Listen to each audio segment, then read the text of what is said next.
Ak Dolgalı. Beylerimiz dağları dize getirir. Pusatları yar eder ha. Gönülleri bir etmez.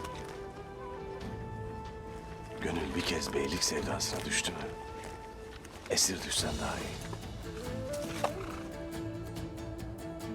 Beylik sevdası ruhunu esir aldı mı, gönlünü kor ateşlere atılmış bil. Allah bizim gönlümüze o sevdayı düşürmesin. Her daim rıza ilahi peşinde koşalım.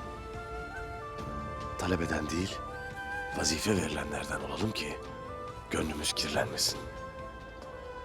Bir nefesine bile hükmedemediğimiz bu dünyada başımız dik dursun, boynumuz bükülmesin.